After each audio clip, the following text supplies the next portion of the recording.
Alors la photo, Daniel, qui fait la une du Yediot Aharonot ce matin, en ce début de semaine, est douloureuse, voire même insupportable.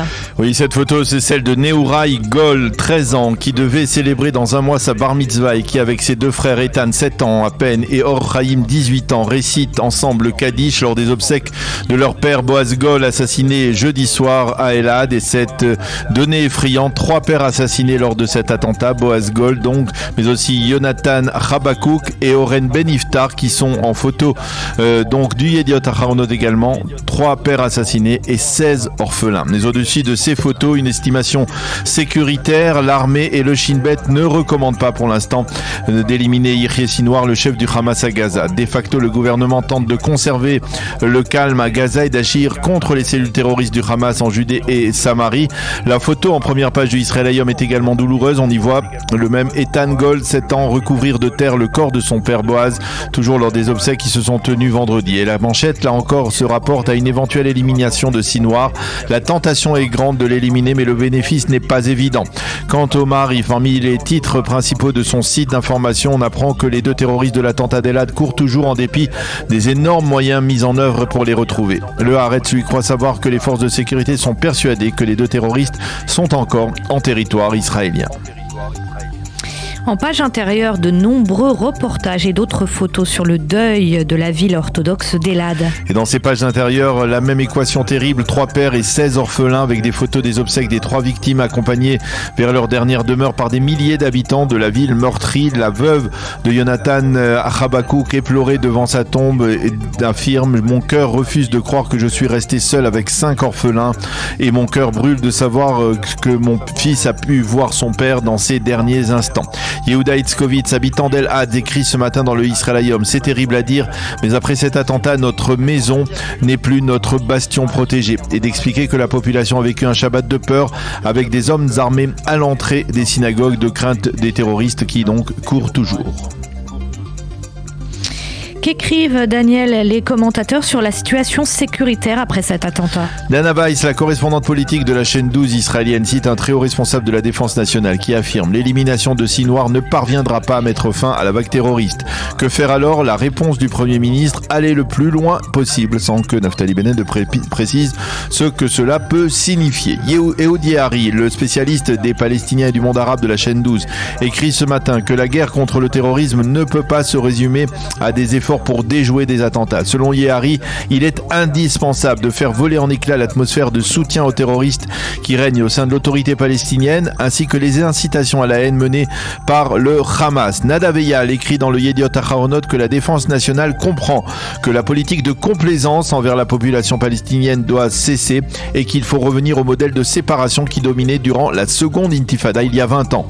Alex Fishman, le spécialiste sécuritaire du Yediot Aharonot, lui aussi ne croit pas en une élimination de Sinwar. Elle aurait un seul effet immédiat: le déclenchement d'un conflit armé entre Israël et le Hamas. Yoav Limor, le spécialiste sécuritaire du Israël Hayom, explique précisément la même chose dans son éditorial.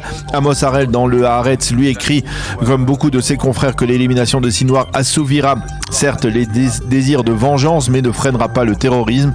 Enfin, Ehud Barak, l'ancien Premier ministre, écrit ce matin dans un long éditorial dans le Yediot Aharonot: avec toute la douleur qu'il renferme, l'attentat d'Elad et tous les attentats terroristes ne représentent pas de menace existentielle pour l'État d'Israël, et ce contrairement à la division interne qui règne au sein du pays.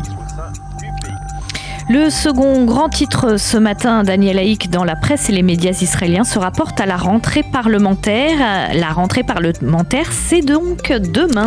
Oui, le Israël Hayom appelle cela le combat de survie de l'actuelle coalition gouvernementale.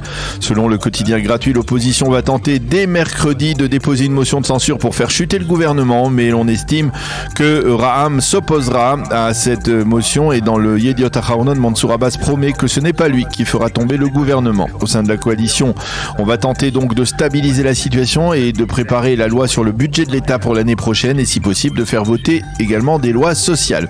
Yehuda Schlesinger écrit dans son commentaire ce matin dans le Israël Hayom que dans une coalition de 60, tout député devient le roi avec ses propres exigences.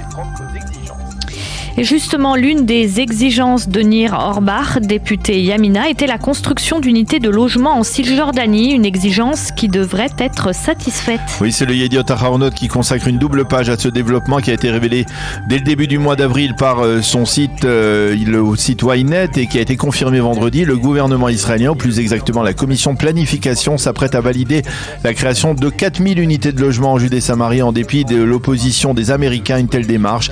De l'avis des observateurs politiques, il s'agit là d'une décision visant à calmer l'aile droite du parti Yamina, dont le député Nir Orbach, qui pourrait se scinder si elle n'obtient pas de résultats tangibles sur le plan nationaliste. Selon les estimations à Jérusalem, la construction dans les implantations ne devrait pas entraver les préparatifs de la visite officielle de Joe Biden prévue pour le 20 juin prochain.